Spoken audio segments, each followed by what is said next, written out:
कहा जाता है कि देह की इंद्रियों से ऊपर मन है, मन से भी ऊपर बुद्धि है और बुद्धि से ऊपर आत्मा फिर परमात्मा है। और बुद्धि पर निर्भर है कि वह अधोन्मुख होती है कि ऊर्ध्वमुखी होती है।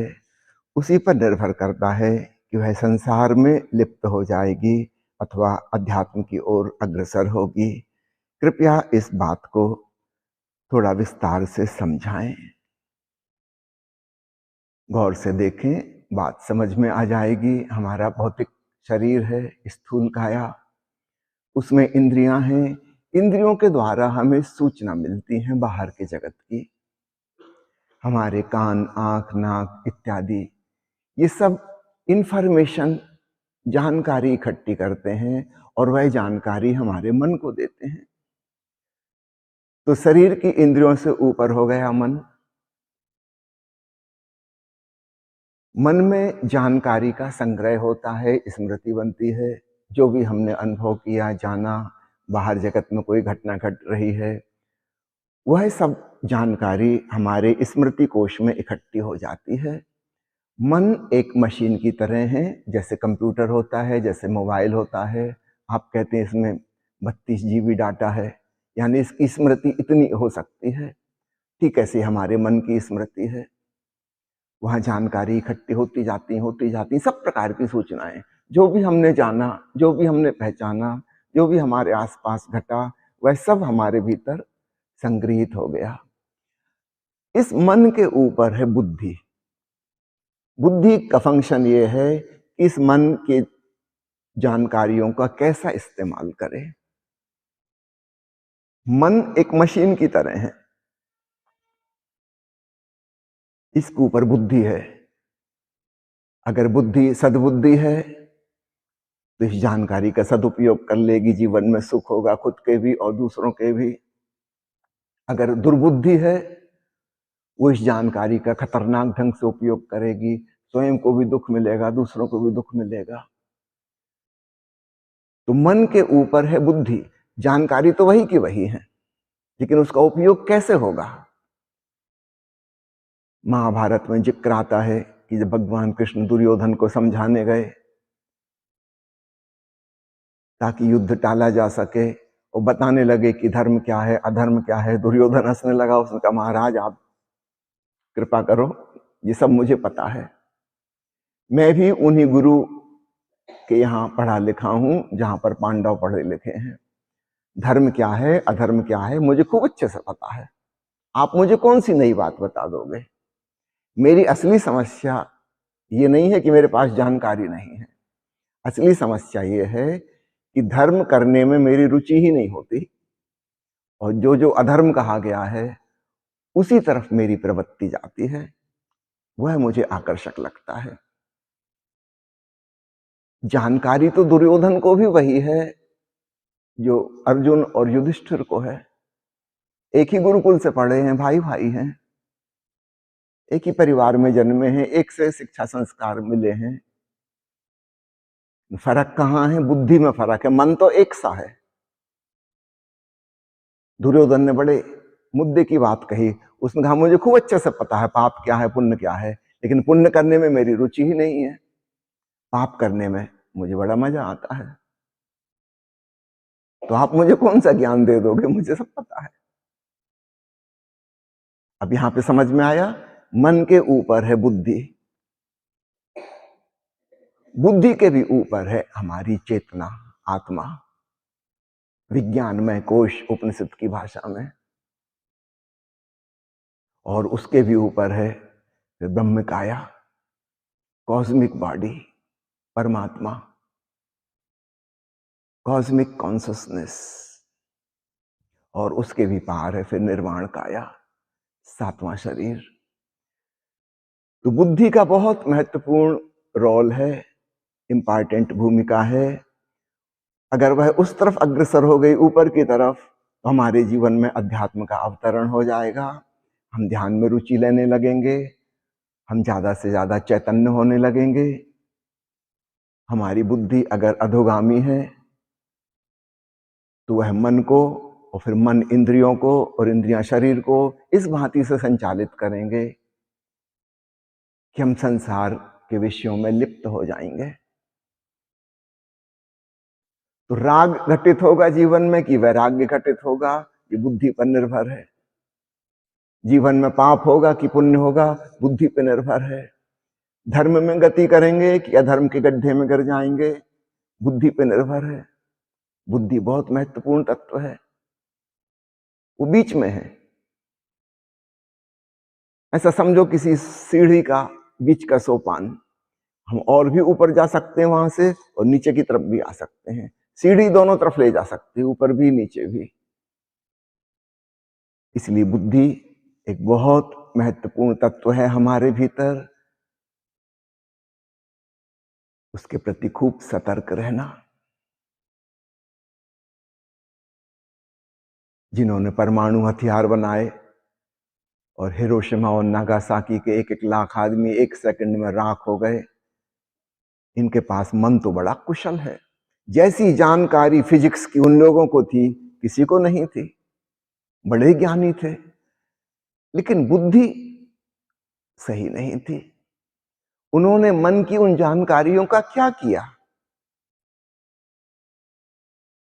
विध्वंस के लिए दुरुपयोग किया।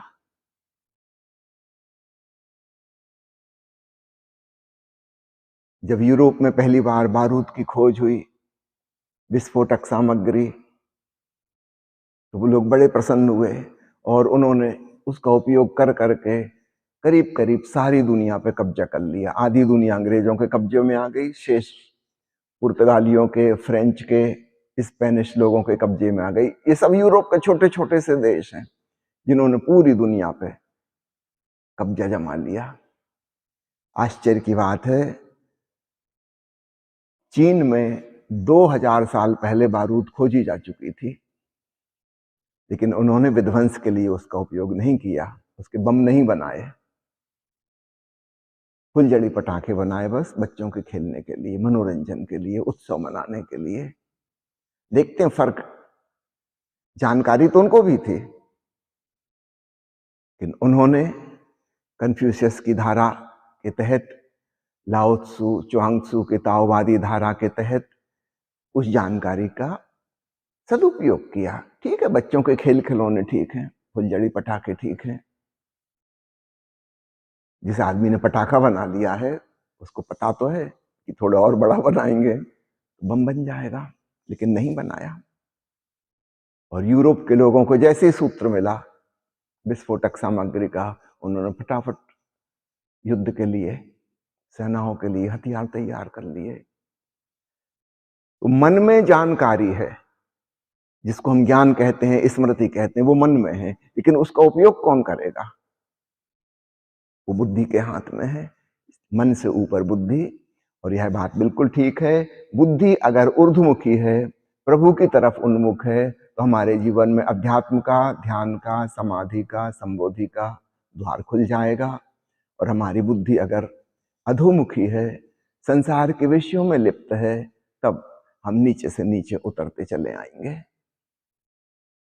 अपराधी के पास भी बहुत जानकारी होती है, बड़ी तीव्र प्रतिभा होती है, बड़ा कुशल होता है। अक्सर तो सुरक्षा कर्मियों से ज्यादा तेज उसके पास प्रतिभा होती है, लेकिन प्रतिभा का उपयोग वो क्राइम करने में करता है, अपराध करने में करता है।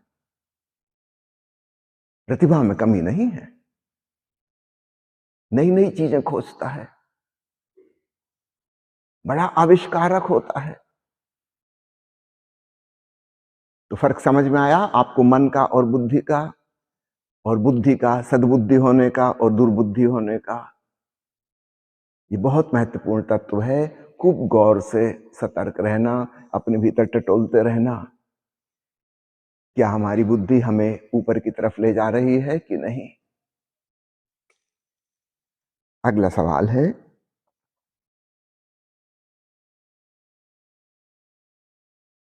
भौतिक तनाव, भावनात्मक तनाव और मानसिक तनाव को तो हम जानते हैं, क्या अन्य 4 शरीरों में भी तनाव होते हैं और उन्हें कैसे दूर किया जाता है? कृपया इस पर प्रकाश डालें। यहाँ संक्षेप में मैं कह रहा हूँ, आप विस्तार से जानना चाहें तो ओशो की एक अंग्रेजी किताब है the psychology of the esoteric, निवेदन है कि वह किताब पढ़िएगा। हमारी भौतिक काया है, स्थूल शरीर, अन्नमय कोश, निश्चित रूप से इसकी कुछ स्थितियां हैं जो सुखदाई हैं, कुछ स्थितियां हैं दुखदाई हैं। बीमारी आ गई, रोग आ गया, शरीर बड़े तनाव में, स्ट्रेस में हो जाएगा। अगर हमारी नींद पूरी नहीं हुई तो शरीर में तनाव हो जाएगा। भोजन कम किया तो तनाव हो जाएगा, भोजन ज्यादा किया तो भी परेशानी हो जाएगी। जरूरत से ज्यादा सो लिए तो भी संतुलन डगमगा जाएगा। बहुत ज्यादा परिश्रम कर लिया तो भी शरीर थकेगा, टूटेगा, टेंशन में आएगा। और बिल्कुल परिश्रम नहीं किया, आराम ही आराम फरमा रहे हैं तो भी संतुलन बिगड़ जाएगा। तो शरीर के तनाव को और शरीर के स्वास्थ्य को हम समझ सकते हैं मुख्य रूप से 3 बातें: सम्यक श्रम, सम्यक विश्राम, सम्यक नींद, सम्यक जागरण, सम्यक भोजन। ना मेल न्यूट्रिशन, ना ओवर न्यूट्रिशन, न कम खाना न ज्यादा खाना। इन चीजों में अगर सम्यकता हो तो हम ज्यादा स्वस्थ, शारीरिक तल पर ज्यादा प्रसन्न हम हो पाएंगे। हमारा शरीर एक खिले हुए फूल की भांति हो जाएगा।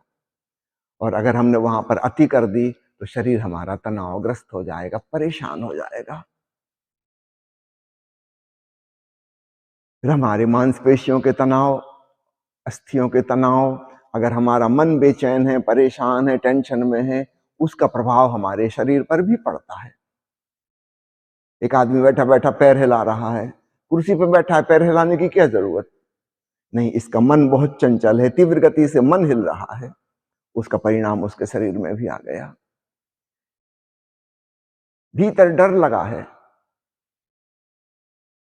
ब्लड प्रेशर हाई हो गया, हृदय की गति तेज हो गई, फिजिकल बॉडी इफेक्ट हो गई। याद रखना, हमारे सातों शरीर आपस में जुड़े हुए हैं, संयुक्त हैं, और एक का प्रभाव दूसरे पर पड़ता है।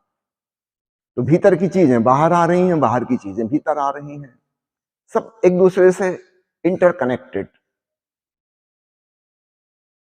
तो प्रथम शरीर के तनाव को हम बड़ी आसानी से शिथिल कर सकते हैं, शरीर को शांत कर सकते हैं। 5 मिनट व्यायाम कर लिया और फिर लेट गए शवासन में, भाव किया, शरीर शिथिल हो रहा है, और आप पाएंगे शरीर शिथिल हो गया, रिलैक्स हो गया।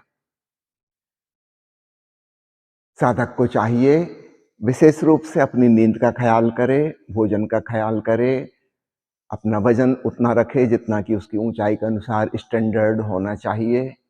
तब वह ज्यादा स्वस्थ रहेगा शारीरिक रूप से, और ध्यान में गति करना उसको आसान पड़ेगा, क्योंकि उसका शरीर फूल की तरह खिला होगा, हल्का फुल्का होगा। शरीर के तनाव विदा हो जाएंगे। अब दूसरा शरीर है हमारा इथरिक बॉडी, भाव शरीर, जहां पर इमोशंस हैं।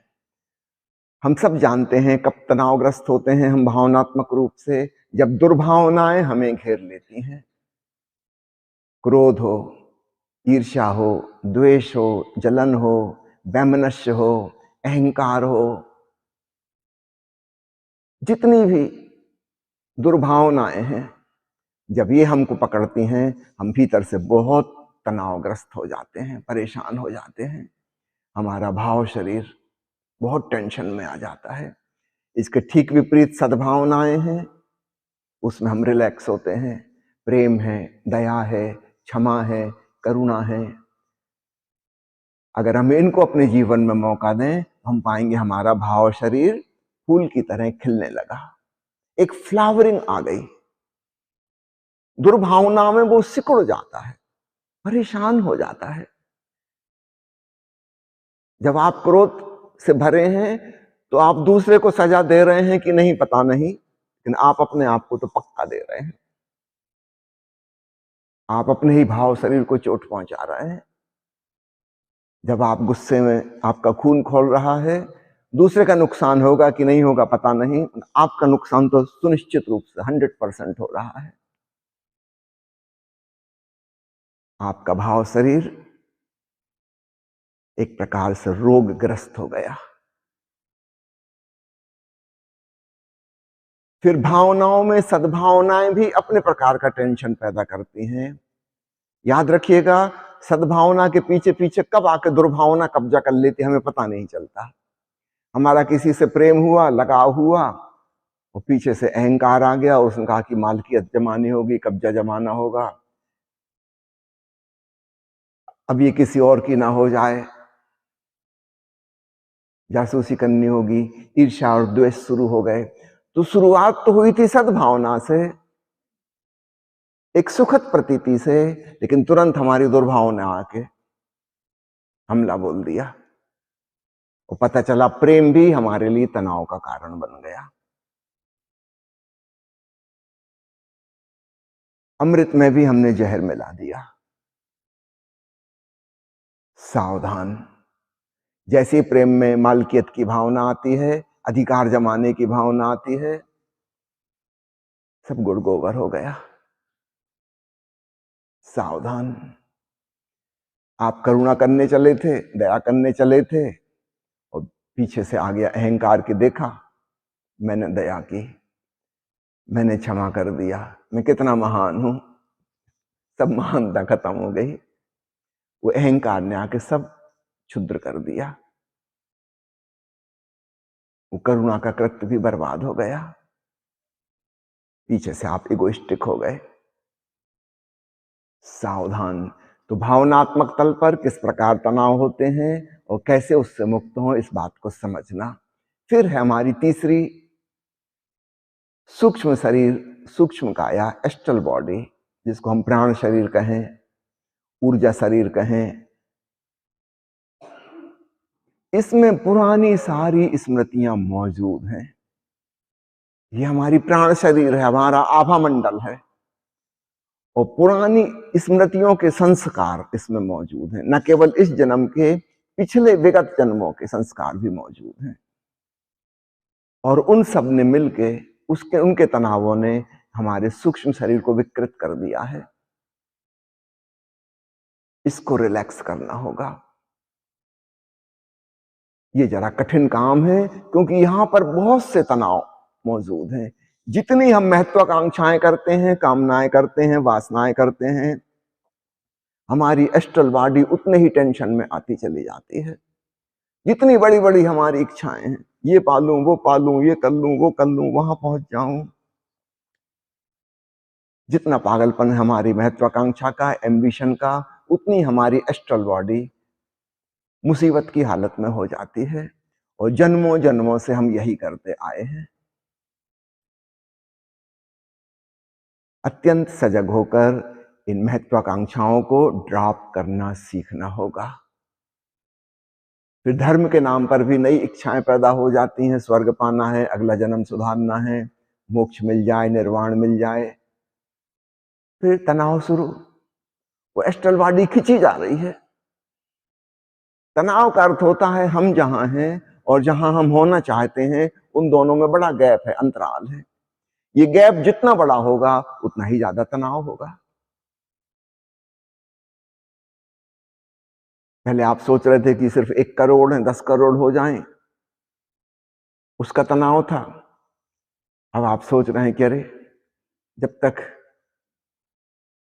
आवागमन से मुक्ति ना हो जाए, चैन नहीं हो गए, बेचैन। बात वही की वही है। आपने नाम बदल दिया, धन की जगह आवागमन से मुक्ति आ गई, लेकिन आप तनावग्रस्त के तनावग्रस्त रहे, क्योंकि एम्बिशन, इच्छा, कामना और जन्मों जन्मों के संस्कार हमारे भीतर मौजूद हैं। इसको शिथिल करना सबसे कठिन है।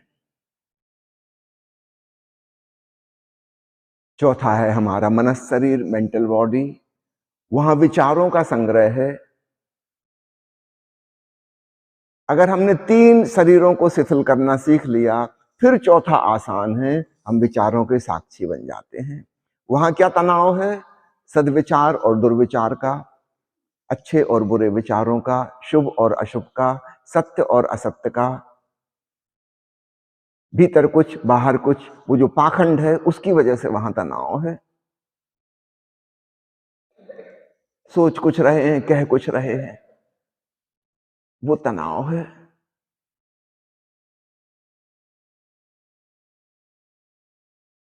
विचारों के साक्षी हुआ जा सकता है। हम शुभ और अशुभ का निर्णय करना छोड़ दें और डिसआइडेंटिफाई हो जाएं। ये कोई भी विचार, ये कोई भी धारणाएं, विश्वास, फिलॉसफीज, सिद्धांत मेरे नहीं हैं, दूसरों से ग्रहण किए हैं। तब हम वहां पर रिलैक्स हो जाते हैं, विचारों के दृष्टा बन जाते हैं। अब आता है पांचवा शरीर, आत्म शरीर, स्पिरिचुअल बॉडी, जहां हमारी चेतना है। वहां जो तनाव है वो है ज्ञान और अज्ञान का, स्वबोध या अबोध का। हम स्वयं के प्रति जागृत हैं कि नहीं हैं। जब तक आत्मज्ञान नहीं होगा, वो जो स्पिरिचुअल बॉडी है वो तनाव में रहेगी। वहां आत्म अज्ञान खटकता है। मैं कौन हूं, मैं क्या हूं, इसका जब तक साफ साफ एहसास ना हो जाए, हमारी चेतना शांत और शिथिल और विश्रामपूर्ण नहीं हो सकती। स्वयं को जाने बगैर वहां तनाव नहीं मिट सकता। उसकी फ्लावरिंग आत्मज्ञान में होगी। पूरी चेतना क्रिस्टलाइज्ड हो जाए, वो जो फैली फैली धूप की किरणें थी वो एकाग्र एक बिंदु पर हो जाए, लेंस से फोकस बन जाए जैसे, तब स्वयं के होने का एहसास होता है कि मैं हूं।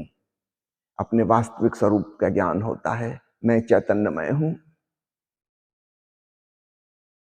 अब छठवां शरीर, कॉस्मिक बॉडी, ब्रह्म काया, वहां जो तनाव है वो है इस क्रिस्टलाइज्ड सेल्फ को,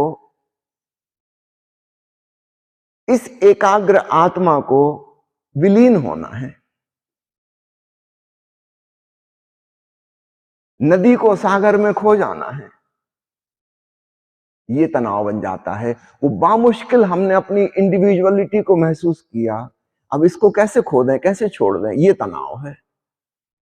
क्योंकि ब्रह्म में जब हम लीन हो जाएंगे फिर हम नहीं बचेंगे। नदी नदी नहीं रह जाएगी। गंगा थी कि यमुना थी कि ब्रह्मपुत्रा की अमेजन रिवर, कोई भी हो, समुद्र में मिल गई, बस समुद्र हो गई, खत्म। अब वो नदी नहीं बची। तो वहां पर जो तनाव है वो है सेल्फ को कैसे डिसॉल्व होने दें, वो बाधा बन जाता है। बामुश्किल तो आत्मज्ञान हुआ, अब इसको कैसे बिखर जाने दें। जब वहां पर हम छोड़ने तैयार हो जाते हैं, समर्पण को राजी हो जाते हैं, सर्व स्वीकार भाव में, तब मैं भाव खो जाता है, आत्मा विलीन हो जाती है और परमात्मा का, भगवत्ता का एहसास होता है। सार्वभौम चैतन्य, कॉस्मिक कॉन्शसनेस, परम आनंद की अनुभूति होती है।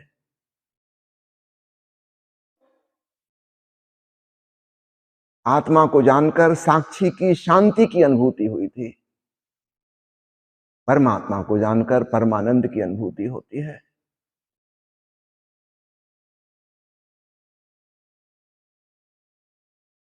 इसके बाद सातवां और आखिरी तनाव वो है अनस्तित्व में, महाशून्य में, निर्वाण में,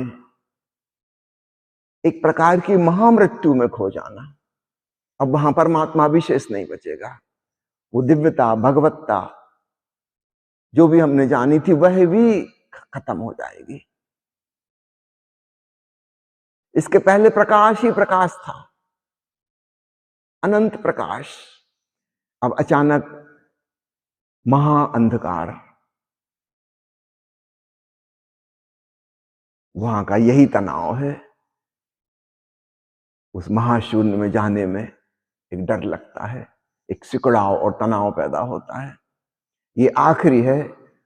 अगर इसके लिए हिम्मत कर ली, फना होने की तैयारी,